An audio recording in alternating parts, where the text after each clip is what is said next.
ሰላም ከመይ ጸንሑ ክቡራት ተዓዘብቲ ንሎሚ ዘዳለናዮ እዋናዊ ዛዕባ ሒዝና ቀሪብናሎና ምክትታልኩም ምዕድም አምባሳደር ሶፊያ ተስፋ ማርያም ንመናእሰያት ሰሚናር ሂባ ሃገራዊ ማሕበር መናእሰያት ተምሃሮ ኤርትራ ምስ ቤት ጽሕፈት ውድብ ሕቡራት ሃገራት ኣብ ኤርትራ ብምውሓድ ኣብ ንጥፈት ውድብ ሕቡራት ሃገራት ንጥፈታት ቤት ጽሕፈት ኤርትራ ኣብቲ ውድብን ዘተኮረ ሰሚናር ብ29 ጥሪ ኣብ ኣስመራ ወዲቡ እቲ ሰሚናር ብቀዋብነት አምባሳደር ኤርትራ ኣብ ውድብ ሕቡራት ሃገራት ወይዘሮ ሶፊያ ተስፋ ማርያም አዋሃዲ ትካላት ውድብ ሕቡራት ሃገራት ኣብ ኤርትራ ሚስ ናህላ ቫልጂን ዝተመርሐ እዩ ነይሩ። ኣብቲ ሰሚናር ሓፈሻዊ ቅርጺ ውድብ ሕቡራት ሃገራት ዝምድና ሕቡራት ሃገራት ምስ ኤርትራ ምሕያል ኣፍልጦ መንእሰያት ኣብ ዓለም ምሕደራን ዲፕሎማስያውን ሓደስቲ ምዕባለታት ኣህጉራዊ ዝምድናታትን ከምኡውን ንጡፍ ተሳትፎ ጽምዶ ኤርትራ ኣብ ውድብ ሕቡራት ሃገራት ኣብ ዝበሉ ዛዕባታት ብዕምቆት ዘትዩ አምባሳደር ሶፊያ ብተወሳኺ ተሳታፍነት ኣበርክቶ ኤርትራ ኣብ ሕቡራት ሃገራት ካብ ዕለተ ናጽነት ክሳብ ሕጂ በብመድረኹ ዝተሓልፈ መስገደላትን ተጻብኦታትን ከምኡውን ንምምካቱ ዝተኻየደ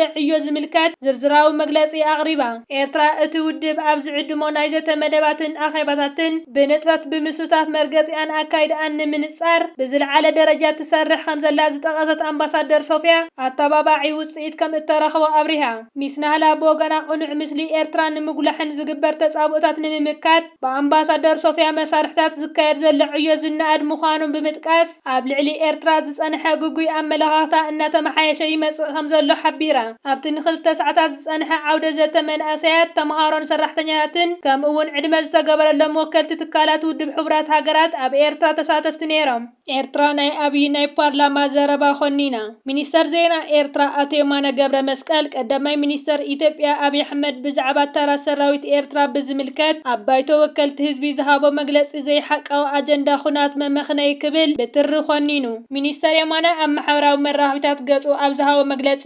እቲ ሕጂ ብመንግስቲ ኢትዮጵያ ዝቐርብ ዘሎ ክስታት ምስቲ ቅድሚ ሕጂ ዝነበረ ወግዓዊ መርገጺ ዝጋጮ ምዃኑ ኣመልኪቱ ኣቶ የማነ ገብረ መስቀል መራሕቲ ሰልፊ ብልጽግና ላዕሎት ወተሃደራዊ ኣዘዝትን ንሰራዊት ኤርትራ ኣብ እዋን ኩናት ሰሜን ድሕሪኡን ካብ ነዊሕ እዋን ኣትሒዞም ብምንኣድ ናይ መንግስቲ ክብሪ መዳልያታት ክሽልምዎ ከም ዝጸንሑ ገሊጹ ይኹን እምበር እቲ ሕጂ ዝቐርብ ዘሎ ክስታት ነዚ ታሪካዊ ሓቂ ዝኽሕድን ኣረኣያ ህዝቢ ንምጥምዛዝ ዝዓለመ ምዃኑ ገሊጹ ሚኒስተር የማነ ወሲኹ እዚ ሕጂ ዝካየድ ዘሎ ክሲ ኣብ ልዕሊ ኤርትራ ጉዳይ ወደብ ባሕሪ ዝተመርኮሰ ወተሃደራዊ ኣጀንዳ ንምምችቻውን ንምምኽናይን ዝተዳለወ ምዃኑ ገሊጹ ቀዳማይ ሚኒስተር ኣብዪ ኣብ ዘስምዖ መደረ ዝተጠቐመሉ ጉሕለት ዝብል ምምስሳል እውን ሚኒስተር የማነ ጠቒሱ ቀዳማይ ሚኒስተር ኣብ መደርኡ ንጎላን ከም ኣብነት ምጥቃሙ አንጻር ኤርትራ ኩናት ንምክያድ ዘለዎ ዘይሕጋዊ ድሌት ብንጹር ዘርኢ ምዃኑ ገሊጹ ገለ ሃገራውያን ተንተንቲ ፖለቲካ ካብ ዝጠቐስዎ ካብ ጥቅምቲ 2023 ክሳብ ሕጂ ኣብቲ ብኣብዪ ኣሕመድ ዝምራሕ መንግስቲ ኢትዮጵያ አንጻር ኤርትራ ብዘይ ምቁራጽ ዝተኻየደ ትንኮያታትን መግለጽታትን ንገለና ኣቓልቦ ስሒቡ ኣሻቒልና ጸኒሑ ይኸውን እዩ እቲ ብጠንባር ዕሽነትን ህንጡይነትን ዝብልዎ ዘረባታት ብእዝኒ ናይ ሓደ ስኹን ኣእምሮ ዘለዎ ሰብ ክስማዕ እንከሎ ስምዒት ዝፈጥር እኳ እንተኾነ ደው ኢልና ብህድኣትን ርትዓትን ንኹነታት ክንመዝን ግን ይግባእ ናይ ኣብዪ ኣሕመድ ኢትዮጵያ ንኤርትራ ስጋኣት ክትኮና ከም ዘይትኽእል ነቲ ዘረባ ከም ኒንታ ናይ ጣንጡ ድቃስ ካብ ምኽላዕ ሓሊፉ ዝፍዩዶ ዘይብሉ ተራረብሻ ጌርና ንርአዮ ንጉዳያት ልዕሊ እቲ ዝግብኦ ግምት ምሃብ ዋጋ የብሉን ልዕሊ ኩሉ ከዓ ኣብ ቆይቃ ዝጠፍእ ፀዓት ክህልወና ይግባእን ኣብ ዝርዝራት ከይኣተና ህልው ስትራቴጂካዊ ወተሃደራዊ ፖለቲካዊ ጸጥታውን ዲፕሎማስያውን ቁጠባውን ክውንነት ኢትዮጵያ እንተደኣ ብዝግባእ መዚና ርኢናዮ እቲ ዓጀብጀው ከም ፈኸራን እንተተወስደ ኣብ ጠቋና መደረ ሓሊፉ ከም ኣብ ተግባር ክውዕል ዝኽእል ስጋኣት ጌርና ክንምልከቶ የብልናን እዚ ክንብል እንከለና ንትኹረት ወይ ከዓ ንኹነታት ብንቕሓት ምዕዛብ ንግደፎ ማለት ኣይኮነን ትኩርነት ኣቐዲምካ ንዝመጽእ ምርኣይ እምበር ምሽቓል ማለት ስለ ዘይኮነ ትኹራት ምዃን ንቐጽለሉ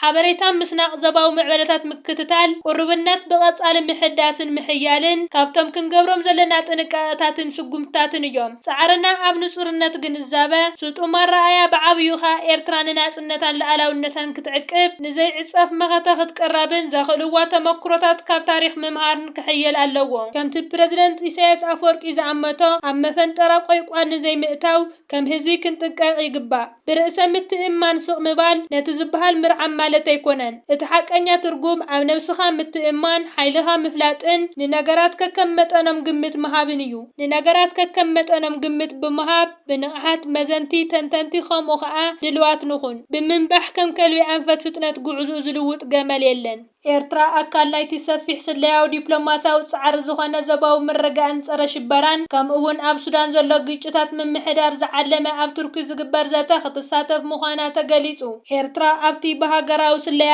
ኣካዳሚ MIIA ዝተዳለወ ካብ 9 እስካብ 10 ለካቲት ኣብ ኣንካራ ክካየድ ዝተመደበሉ ቱርኪ ኣፍሪካ ስትራቴጂ ዲያሎግ ኣብ ዝብል መደብ ክትሳተፍ ምዃና ተገሊጹ። እቲ ዘተ ኣካል ናይቲ ሰፊሕ ስለያዊ ዲፕሎማሲያዊ ጻዕሪ ኮይኑ ዞባዊ ምርግጋእ ጸረ ሽበራዊ ብፍላይ ከዓ ኣብ ሶማል ከምኡ'ውን ኣብ ሱዳን ዘሎ ዞባዊ ግጭታት ምምሕዳር ዝዓለመ ምዃኑ እዩ ዝግለጽ። ኣብዚ ካብ ኤርትራ እትርከበን ሶማል፣ ሱዳን፣ ኬንያ፣ ኢትዮጵያን ናይጀርያን፣ ግብፅን፣ ጫድን፣ ደቡብ አፍሪቃን፣ ሴኔጋልን ጋምቢያን ዝመጹ ላዕለዎት ናይ ሓለፍቲ መንግስትን ከምኡ'ውን ምሁራን ክሳተፉ ምዃኖም ብተወሳኺ ተገሊጹ። ብሰሉስ 3 ለካቲት ሓንቲ ድሮን ኢራን ኣብ ባሕሪ ዓረብ ናብ እትርከብ መርከብ ጽዕነት ነፈርቲ ኣሜሪካ ብፍጥነት ኣብ እትቐርበሉ ዝነበረት እዋን ከም እተወቕዐት ወሃቢ ቃል ወተሃደራዊ ሓይሊ ኣሜሪካ ገሊጹ። ካብ መርከብ ውግእ USS ኣብርሃም ሊንከን ዝተበገሰት F-35C ነፋሪት ውግእ ነታ መርከብ ንምክልኻል ነታ ድሮን ወቂዓ ከም ዘውደቐት ወሃቢ ቃል ማእኸላይ እዚ ኣሜሪካ ገሊጹ።